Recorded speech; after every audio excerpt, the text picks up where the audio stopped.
primer hauria de començar per explicar com està el fenomen del desplaçament forçat al món. Alguns de vosaltres ja m'ho heu escoltat, espero no repetir-m'ho molt, però primer comencem per el nombre de persones que es mouen a la Terra fruit de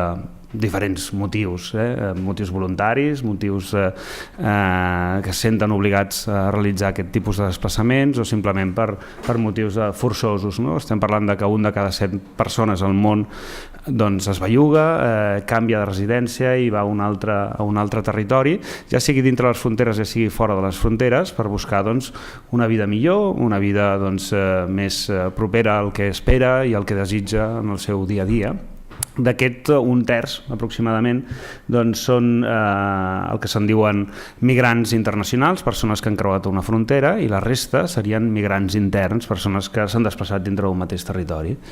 Els fluxos migratoris dels migrants internacionals fins relativament fa poc principalment volien arribar fins a Europa. El que veiem és que aquest procés està canviant bastant i de forma bastant ràpida, perquè el que es preveu és que un dels principals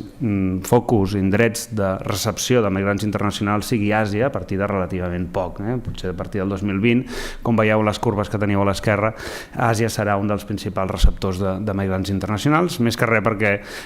la geopolítica global està portant al centre del món al Pacífic, com s'ha pogut veure amb diferents els grans acords internacionals que estan ja venint a nivell entre Estats Units, tot i que ara sembla que no es referendarà l'acord transpacífic. Després de tots aquests desplaçats, persones que migren i que busquen un territori nou on poder desenvolupar-se i ser persones dignes, felices, etc., més o menys una mica més de 65 milions són el que s'anomenem migrants forçosos, persones que, fruit de la violència dels drets, la vulneració dels seus drets humans més fonamentals, fruit dels conflictes, no fruit de cap altra causa, 65,3 milions de persones fugen de les seves llars, dels quals un terç són sol·licitants d'asil o refugiats, unes 24 milions de persones, i la resta, uns 41 milions, són desplaçats interns, és a dir, no han creuat cap frontera.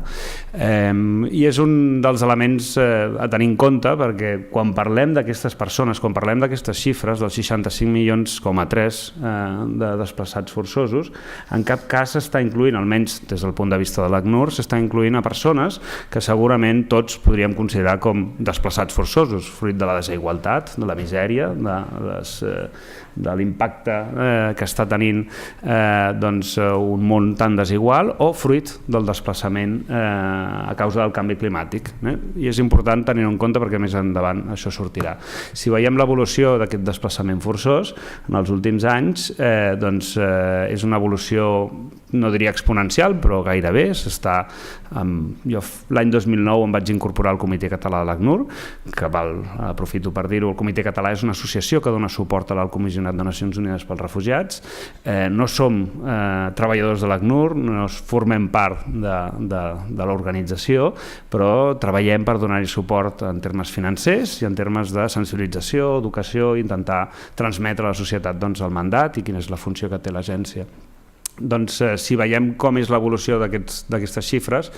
hem vist en els últims 3 anys, però des de l'any 2009, que és quan jo em vaig incorporar, un salt endavant en negatiu, perquè jo, si no recordo malament, l'any 2009 hi havia 39 milions de persones desplaçades a la força, fruit sempre de vulneracions als drets humans, persecució i conflictes, i ara ja estem en 65,3, i sabem que aquest any 2016 hi haurà un creixement no tan gran com el de l'any 2015, però rellevant. De fet, durant el primer semestre de l'any 2016 es van produir 3,5 milions de desplaçaments nous de persones que havien fugit de casa seva. I això són xifres, malauradament, molt elevades. Si parlem de canvi climàtic, hi ha una definició. Jo no soc expert en canvi climàtic, però hi ha definicions molt acceptades entre la comunitat científica i fins i tot per la societat en general, tot i que determinades forces polítiques o tendències polítiques o fins i tot líders polítics no tenen cap interès en acceptar-les, perquè això té conseqüències evidents en el dia a dia d'aquests països, i que tenen impactes en l'escalfament global, en efectes en el desglaç dels casquets polars, dels glaciars, que com que estem veient de forma directa a casa nostra, perquè cada cop ens en queden menys, canvis en els patrons de pluja. Recentment hem vist què ha succeït al Perú, a Piura i a la zona de Trujillo. Bé, alguns podran dir que aquestes pluges són fruit del Niño, que és un Niño molt sever aquest any, però malauradament cada 2-3 anys, quan es produeix el Niño, cada cop és més sever. Alguna explicació com haurà de tenir tot això, no?, en relació al canvi climàtic. I també l'alteració dels patrons climàtics, que està fent que els fenòmens siguin cada cop més extrems. I això també ho estem veient des de fa bastants anys, amb grans huracans, el tifó de Filipines fa 2 anys, el que va passar amb Katrina, i molts altres fenòmens que moltes vegades no apareixen als mitjans de comunicació i que són fruit, segurament, el que passa que no hi ha la sèrie històrica suficient per poder demostrar que encara és fruit d'aquest canvi climàtic, ja sigui pel propi sistema climàtic que està evolucionant, ja sigui per un canvi induït per la pròpia activitat humana. Si veiem les gràfiques de la temperatura mitja global, és un creixement, aquest sí, jo diria exponencial, dels últims 150 anys, que fa que estiguem en una tendència creixent. Si ampliéssim sobretot a la part final del gràfic, entre els anys 1995 i el 2010, veuríem que aquest creixement és realment vertical i té tendència a perpetuar-se, perquè sembla que, tot i que recentment hi ha algunes notícies bones, per exemple aquí a Espanya, que el nivell d'emissions de CO2 ha baixat substancialment l'any passat, un 9,2%, la realitat a nivell global és que el creixement és realment exponencial. I les notícies que cada 2x3 veiem als mitjans de comunicació, i això és només una mostra de notícies internacionals o més d'aquí a casa nostra, és que sembla que alguna cosa està passant. Més o menys tots aquells que tenim una visió una mica oberta del món veiem que alguna cosa succeeix, i ho veiem en la nostra vida diària també. A vegades veiem que els ametllers floreixen quan no toca, a vegades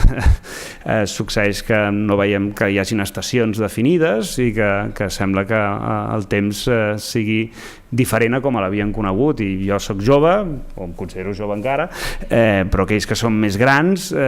segurament ho poden percebre d'una forma molt més directa amb el que ha succeït anteriorment, no? Dit això, i no direm amb pagesos, si els hi preguntes què està passant amb el clima. A casa nostra, que hem tingut contacte amb pagesos que es dediquen a la vinya, doncs quan t'expliquen les diferències que hi ha entre el que veien abans, quan tractaven, conreaven les seves terres, i el que ara s'està succeint, doncs, malgrat les millores agrícoles. Doncs, bé, en el següent mapa podeu veure una mica quins són els riscos de seguretat, els que se'n diuen els hotspots. Això és un document del German Advisory Council que el que explica és quines zones tenen més riscos de patir alguna de les conseqüències del canvi climàtic, ja sigui per degradació de les fonts d'aigua, augment de tempestes, tots aquells elements que us podeu imaginar que poden succeir fruit del canvi climàtic. I el que veiem clarament és que les mateixes zones que en aquests moments s'estan produint conflictes, grans desastres i situacions realment molt complexes per la població que hi viu, en el futur, a més del que ja estan vivint, tindran totes les conseqüències del canvi climàtic, perquè bàsicament els països del nord i sobretot els països més industrialitzats sembla que queden d'alguna manera bastant lliures de la possibilitat de ser hotspots, no? Això és el que de moment s'està preveient. Si parlem de l'aigua, però no en parlaré molt perquè en Gonzalo en sap molt més que jo, però les dades que també parlen sobre l'aigua de la International Water Management Institute diu que és del 2007, segurament hi haurà una evolució sobre això, però que hi ha determinades zones i que coincideixen de nou, més o menys coincideixen amb aquells hotspots que us mostrava anteriorment, en què hi ha zones que seguiran a sobres de patir les conseqüències del canvi climàtic, a sobres no tindran accés a l'aigua, i ja es parla. De fet, ahir mateix, amb tota la informació que es va produir a nivell mediàtic sobre el Foro de l'Aigua, una de les coses que s'indicava de forma bastant clara és que segurament els conflictes del futur cada cop cop serà més per qüestions d'accés i de control del recurs natural de l'aigua que no pas per el control i l'accés al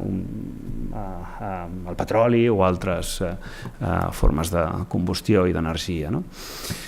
Bé, quines les implicacions per la migració forçosa? Doncs el que estem veient és que ja des de l'any 2008, que és quan comencen a comptabilitzar-se una mica les dades, intenten buscar-se indicadors, ja es produeixen quasi 26,4 milions de persones desplaçades a l'any fruit del canvi climàtic. Estem parlant de 184 milions en poc més de 10 anys. És una xifra enorme. Quan vaig començar a investigar una miqueta sobre aquesta qüestió per fer aquesta ponència em vaig quedar molt sorprès. Només l'any 2015 el Norwegian Refugee Council, una entitat molt reconeguda a nivell internacional de suport a les persones refugiades, ja parlava de 19,2 milions només per l'any 2015 i això el que és evident és que té conseqüències, tot aquest procés de degradació del nostre ecosistema està tenint conseqüències directes en moltes persones i ja són elements prou i fort documentats, no? Les projeccions que hi ha de futur tampoc són massa halagüenyes, com dirien en castellà. Es veu que la probabilitat que tant a Àfrica com a Àsia, que són els dos territoris que segurament podrien tenir més impacte al canvi climàtic en termes de desplaçament forçat, podrien arribar a ser 250 milions a Àfrica abans del 2020.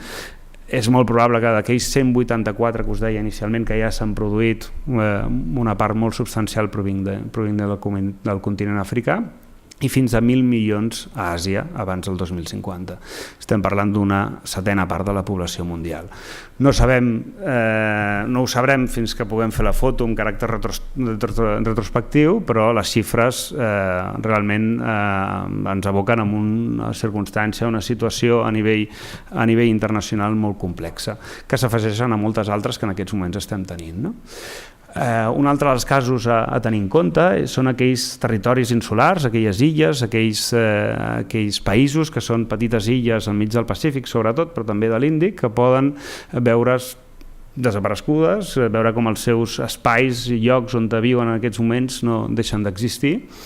De fet, el que es teoritza en aquests moments, tots aquells que es dediquen a això d'una forma més intensa, és pensar que quan aquestes illes desapareguin, que es converteixin en apàtrides, persones que estiguin sota la Convenció de l'Estatut dels Apàtrides de l'any 1954, és a dir, que quan hagin de marxar del territori en el que estan vivint en aquests moments, vagin a parar en un altre estat, inicialment es converteixin en apàtrides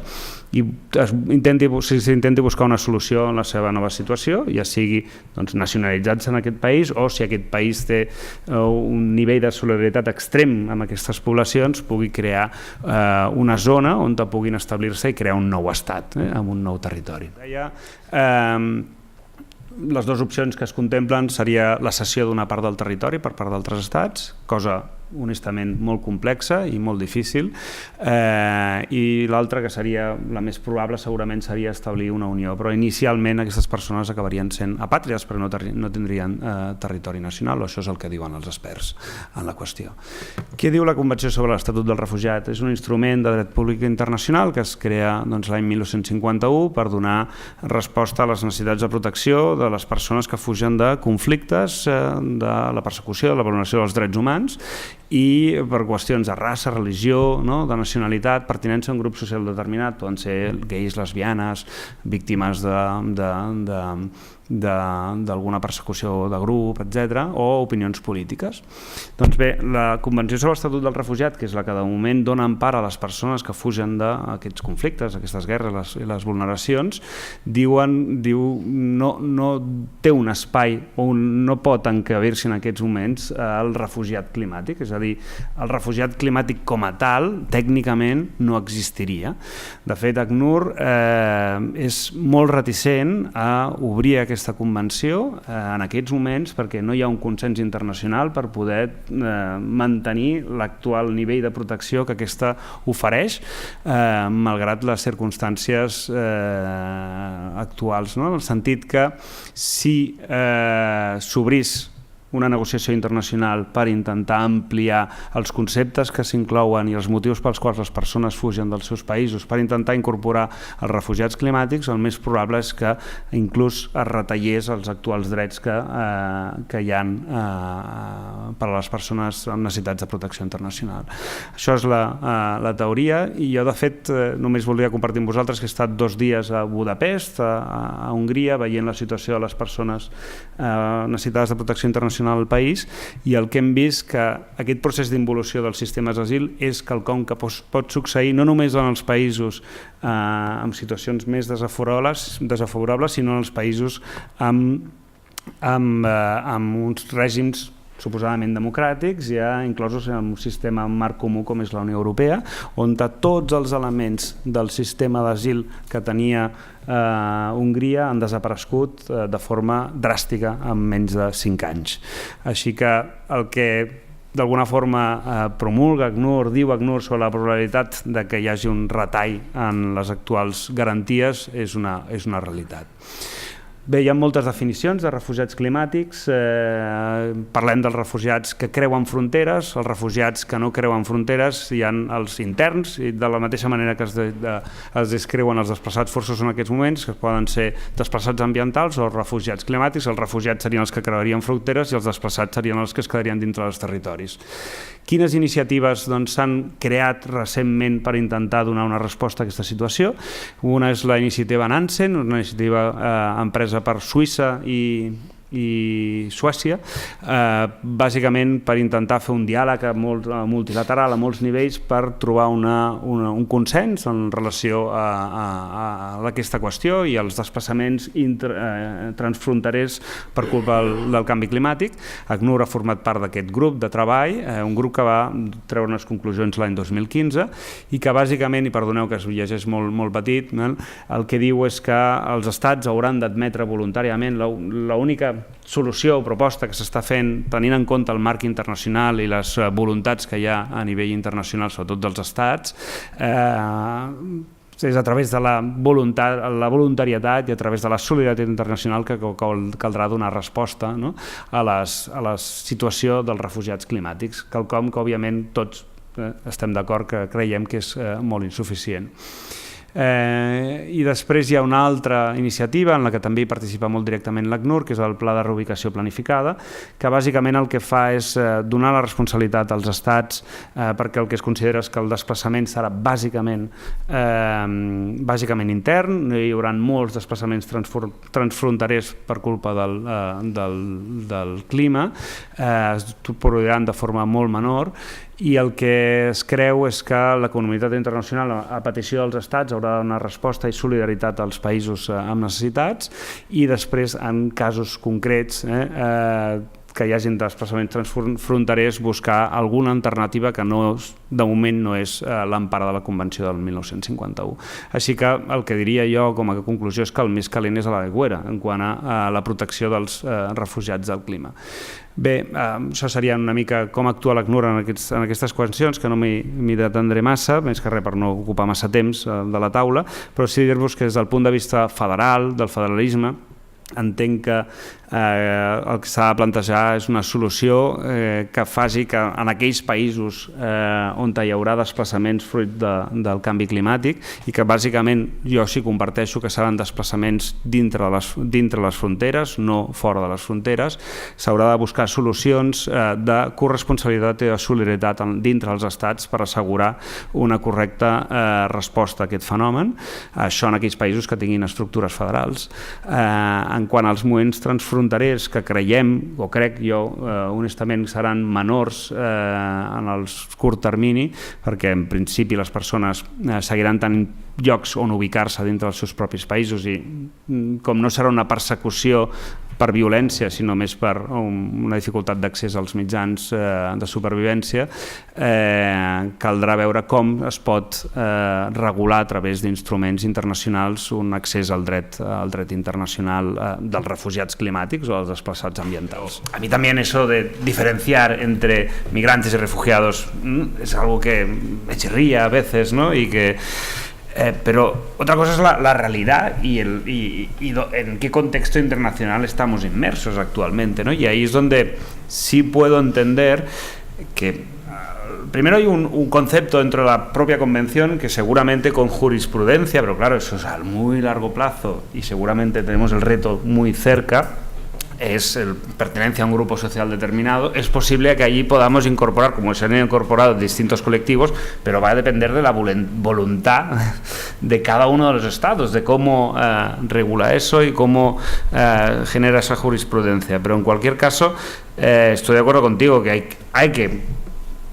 consolidar un concepto asumido por la conjunta comunidad internacional que permita generar obligaciones por parte de los responsables, que somos nosotros, de toda esta... Yo me acuerdo, hace mucho tiempo, estaba escuchando una conferencia del que fue, ahora no me acuerdo su nombre, ¿no?, pero el director de Greenpeace, que fue luego candidato de Equo, no me acuerdo su nombre, no me sale,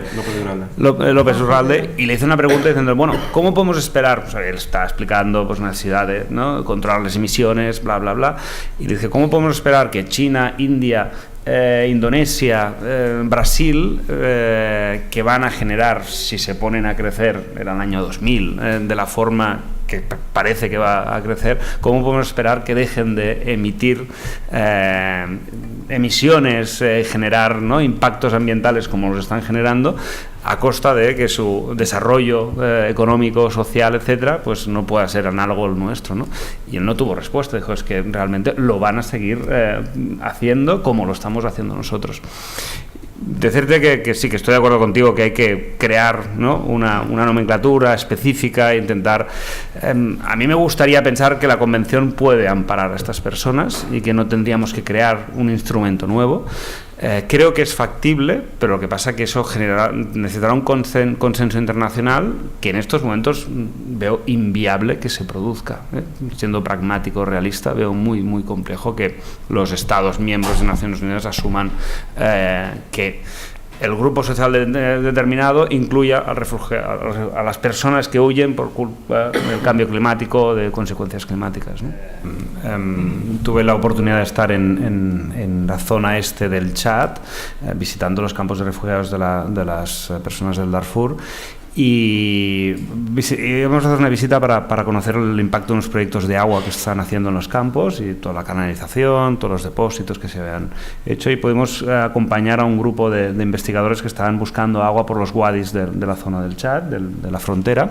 y encontraron un wadi concreto, haciendo pues a través de satélites, radares, buscando fuentes de agua alternativas, porque tenían que hacer water trucking, que es la cosa más cara que se puede hacer, que es buscar agua en otro sitio y traerla muchas veces desde muy lejos. Encontraron mucha agua, por lo que son los estándares de la zona del Sahel, ¿no? Y recuerdo que esta información más la encontraron con nosotros, estábamos con ellos y me dijeron, esto no lo tenéis que hablar con nadie, de dónde la hemos encontrado, de por qué, porque estaba justo en la frontera entre el Chad y el Sudán. Y sabían que eso podía ser una fuente de conflicto entre los dos estados. Por suerte, esa agua se puede utilizar para que los refugiadas de esos campos, que son ya 450.000 personas las que hay en esa zona del mundo, puedan acceder al agua en esta zona, ¿no? Pero las consecuencias. Y otro ejemplo, justamente estamos trabajando en un proyecto ahora en Etiopía para intentar reforzar o promover la lactancia materna, algo tan básico, la lactancia materna en los campos de refugiados. ¿Por qué? Porque estamos viendo cómo se está perdiendo esa forma de alimentar a los niños, sobre todo entre 0 y 6 meses, pero también hasta los 24 meses, por distintos motivos, por la situación de desplazamiento, por el estrés que sufren las mujeres, pero sobre todo uno de los elementos claves que están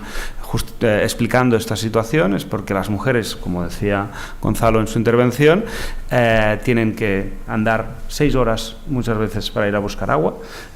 ¿Dónde dejan a los niños durante ese tiempo? No los pueden cargar porque van a cargar un bidón de 25 litros de agua para poderlo traer a la familia. La dejan con una cuidadora que no le da el pecho, le da biberón con leche prefabricada, muchas veces con agua que está contaminada porque no es agua buena, y las consecuencias son malnutrición, bla, bla, bla, bla. para que tengamos una idea de las implicaciones que tiene, ¿no? Todas estas cuestiones. Soy de la opinión que las fronteras van a durar bastante tiempo entre nosotros, lamentablemente, y más con el estado actual, ¿no? De la política internacional y de las percepciones no solo de aquellos que nos gobiernan, sino de aquellos que hacemos que nos gobiernen. En ese sentido, yo siempre digo muchas veces, el tema de los refugiados es un tema que preocupa, del que hablamos mucho, que aquí parece en Cataluña que tiene una sensibilidad muy elevada, pero cuando uno va al barómetro del CIS se da cuenta que el tema de inmigración, refugiados queda en posición, me parece, en enero 24 de los temas de interés para los ciudadanos españoles, ¿no? Y eso es una realidad y creo que las fronteras van a seguir existiendo. De hecho, lo que estamos viendo es el advenimiento de los muros, ya no de fronteras, ¿no? De cómo antes hablábamos al inicio de la charla, que había hecho un comentario en una última intervención que tuve recientemente, en que me reflejaba que parecía, y encontré información de que Peña Nieto quería construir un muro en la frontera con Guatemala. Esta información aparece en muchas entradas de eso de las posverdades, ¿no? Muchas entradas de Google, de periódicos relevantes españoles, internacionales, y parece que me comentaban que es falso, que es falso, ¿no? Pero me pareció tan sorprendente que dije, puede ser verdad, porque claro, como están haciéndolo en todas partes. Ayer estaba con la persona de más alto rango catalana y española en ACNUR, que se llama Montserrat Freixas, que es la responsable de ACNUR en centro de Europa, que tiene que lidiar con países como Polonia, en temas de asilo, como Hungría, como Moldavia, como Bulgaria. Y me comentaba, no hablamos mucho de los muros que se han puesto, ¿no? En Hungría, pero ¿qué decimos del muro de Bulgaria, que se creó mucho antes y que sigue existiendo y del que nadie habla, ¿no? Y creo que ahí vamos en un camino inverso al que me gustaría.